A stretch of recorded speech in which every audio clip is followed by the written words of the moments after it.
The heat over Riyadh felt strange that morning, as if the desert itself was holding its breath, waiting for someone to uncover a secret buried too long. At exactly 7:12 a.m., in the busy construction zone of Al-Olayya district, machines thundered, workers shouted, and dust filled the air.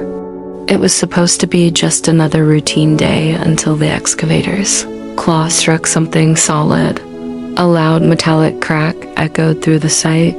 The ground shuddered, and then, as if the earth exhaled, a hollow pocket of buried space collapsed inward. Workers froze.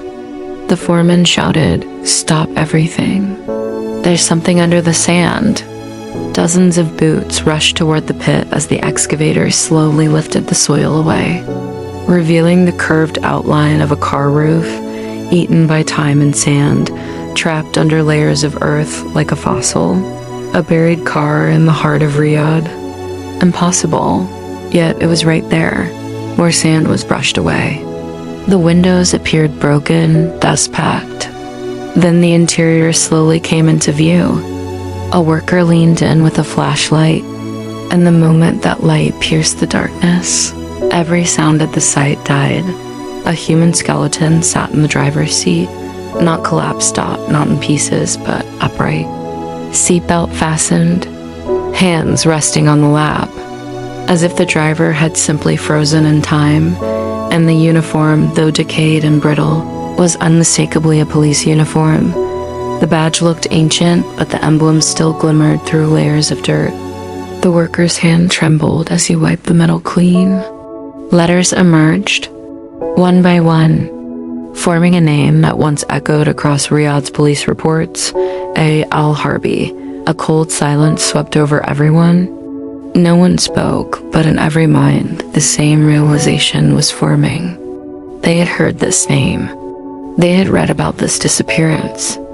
They had seen old newspapers. Officer Amina Al-Harbi, the policewoman who vanished in 1991. Rumors said she fled her duty. Rumors said she escaped disciplinary action. Rumors said she ran away from the city, but the skeleton sitting in this buried car proves all of those rumors were lies. The police were called immediately. Exactly 23 minutes later, a black SUV screeched to a stop beside the excavation site. The door opened, and a woman stepped out with calm, calculated steps, the detective known as the cold mind of Riyadh. Detective Laila Al-Qahtani. She approached the buried car without hesitation. She crouched, shined her flashlight inside, and studied the skeleton. Only a moment. Only one long, silent look. Then she whispered, "This wasn't an accident." Laila noticed the torn fabric around the collar like someone had grabbed, pulled, dragged. She noticed a scratch on the dashboard, a circular mark. Fresh compared to the rest, a sign of a struggle, a hit, a final movement. She found something lodged between the cracked dashboard and the seat, a small golden pendant, dust-covered but unmistakable. A falcon symbol. A ceremonial pendant given only to the top 3 cadets of the police academy. In 1991. Among hundreds of officers, only 3 received it. And one of them was Amina Al-Harbi. Laila turned the pendant slowly in her fingers. "You didn't run?" she whispered. "Somebody stopped you." As she said this, the heat in the air grew heavier, almost suffocating, as if the desert itself recognized the truth finally resurfacing. Workers continued clearing sand around the car. Suddenly, one of them shouted, "Detective, over here!" Behind the car, faint tire impressions appeared, ancient, distorted, but definitely made before the earth collapsed. And just 2 meters away, something glinted under the dust. A circular metal token. Laila picked it up. It bore a different symbol, not a falcon, but a serpent, and beneath it, carved in Arabic, Al-Sir Al-Qadim, the ancient secret. This was no car. Accident. No disappearance. No runaway officer. This was a burial, a silencing, a cover-up. Buried 33 years deep, and the desert had finally spat the truth back out. Amina's skeleton was only the beginning.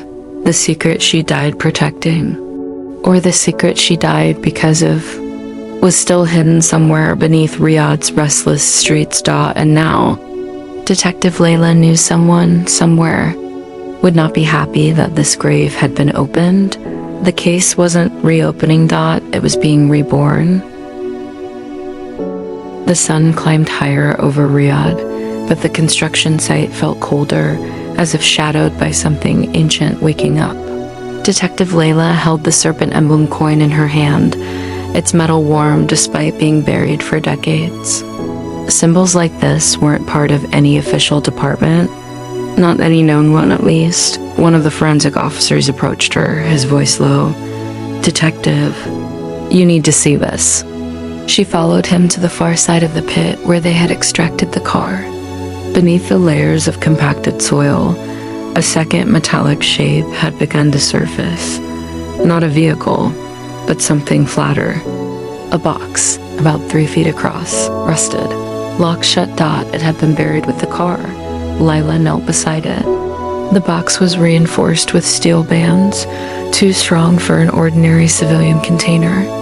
It looked governmental, but not marked. Almost intentionally anonymous. She touched the surface. The steel was ice cold. "Open it carefully," she ordered. A worker fetched tools, slowly cracking the bands loose. Each twist of the metal made a low groan, like the box didn't want to be opened. When the final bolt snapped, the lid released with a hiss, expelling a faint breath of trapped air from 3 decades ago. Inside, they found documents, hundreds of them, water-damaged, curled at the edges but still readable. Laila pulled one out. Her eyes narrowed as she saw the top left corner, a symbol, a falcon intertwined with a serpent. No. Official department used that. Not in 1991. Not now. Beneath the symbol were classified case files, stamped with a single phrase, internal threat, level Omega. Her heartbeat slowed. Level Omega was an old category abandoned years ago. It referred to threats not from criminals, but from within the system itself. Amina had been working on something secret, something dangerous, something that someone desperately wanted to bury. As Laila flipped through the papers, a brittle envelope fell out. She picked it up carefully, noticing the seal had already been broken long ago. Inside was a single faded photograph, Amina, standing in uniform, smiling. And beside her 3 men, all in civilian clothing. Faces sharp, confident, almost smug. The background showed the desert outskirts of Riyadh. Behind them, partly covered by camouflage netting, something metallic and massive. A structure, a chamber, a vault, buried halfway into the sand. On the back of the photo, in Amina's handwriting, "Trust no one. If anything happens to me, follow the serpent." Laila stared at the words. Something in her chest tightened. This wasn't just a case. This was a message from a dead officer. Message meant for someone exactly like HERA forensic analyst leaned in. "Detective, we found something else inside the box." Wrapped in cloth was a thin rectangular device, old, corroded, but surprisingly intact. It resembled an encrypted police recorder prototype from the late 80s. Devices like this weren't standard issue. They were used for undercover operations. Laila pressed a button, static crackled through the small speaker, then a voice, weak, shaking, Amina's voice. "This is Officer Amina Al-Harbi. If you're hearing this, I didn't make it out." The entire site fell silent. Workers, officers, forensic teams, everyone froze as the recording continued. They're watching the city. Not from outside. From within the ranks. They call themselves Ansar al-Qadim. They said they were protecting Riyadh from a threat the public would never understand. But what they do, what they hide, it's not protection. It's control. Static. They approached me, offered me a place, said I had potential. When I refused, they said no one refuses them. They said, the desert keeps secrets. Laila felt a chill run down her spine. Amina's last words trembled through the speaker. If they find this recording, the one who opens this case must finish what it couldn't. Follow the serpent. It always leads to the same place. The recording cut off. A deep, cold silence filled the air. One of the workers whispered, "Detective, what does it mean?" Laila closed her eyes for a moment, holding the coin tightly. It means someone buried the truth. And someone else. She looked at the skeletal remains in the car, tried to warn us. But before anyone could speak, Laila's phone rang. Unknown number. She answered. "Detective Laila," she said. A slow, unrecognizable male voice replied, "You should stop digging." Laila's blood froze. The voice continued, calm as ice. Some secrets were buried for a reason. The call ended. The desert wind suddenly picked up, blowing dust across the site. It sounded almost like a whisper. Laila lowered the phone, jaw tightening. Someone alive still guarded the secret Amina died for. Someone who knew the investigation had already begun, and they were watching. The phone call still echoed in Laila's ears long after the line went dead. Each word colder than the last. "You should stop digging." For a moment, her hand stayed frozen around the phone, her mind processing what it meant. Someone was alive. Someone who knew she was there. Someone who didn't want Amina's truth resurfacing. She slowly lowered the phone, her eyes scanning the edges of the construction site, the highway, the rooftops, the parked vehicles. Someone could be watching from anywhere, and they'd chosen that moment, that exact moment, to warn her, which meant they weren't just watching the investigation, they were watching her. The forensic team looked at her with uneasy eyes. Everyone had heard enough of the recorder to understand the danger, but none of them expected the threat to be so immediate. Laila forced her breathing steady and spoke quietly. "No one leaves this site alone. Move in pairs and seal off the area. Nothing, and I mean nothing, leaves until I approve it." Her voice had steel in it, but deep inside, she felt something she rarely felt: pressure. A creeping, burning pressure of being inside a game designed decades before she was even born. She turned back to the skeleton. Inside the car, Amina's empty sockets stared forward, forever frozen in the posture of a woman who fought her last breath. Laila crouched beside the open door, feeling the weight of a promise forming in her chest. "You didn't run," she whispered, her voice trembling slightly. "And I'm not going to run either." As she rose, one of the forensic officers approached, carefully holding a torn scrap of paper found beneath the driver's seat. "Detective, we found this wedged under the carpet." Laila took it gently. It was fragile, half destroyed by time, but words still clung to the surface. "If they bury me, they'll bury the others." "Others," Laila reread the word, pulse quickening. How many were there? She murmured. The forensic officer shook his head. "We don't know yet." Laila's mind raced. If Amina wasn't the only one silenced, then this wasn't a personal vendetta. It was a program, a purge, a pattern.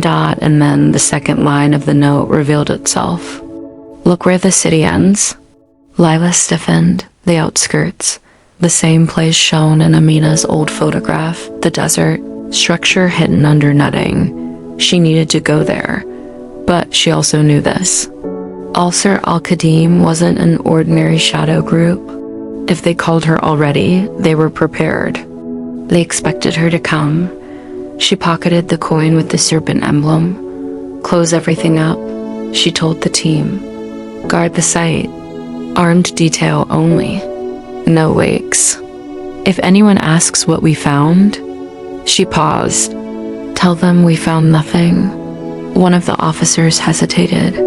"Detective, is that wise?" It's the only way to stay alive, she said. With that, Laila got into her SUV and drove. The city slowly faded behind her. Buildings turned to suburbs. Suburbs turned to dust and rock. The golden horizon stretched wide, endless, quiet, the kind of quiet that reminded her of the voice on the phone. The kind of quiet that hides predators. 20 minutes into the desert, she saw it. A long mound of sand rising unnaturally. Too even. Too perfect. Like something large was buried beneath. She pulled over and stepped out. The wind howled softly, whipping sand around her. Her boots pressed into untouched dunes as she approached the mound. She knelt, swept sand aside. With her gloved hands. Metal. The same metal she had seen in the photograph with Amina. Her heart thudded. She brushed more sand away.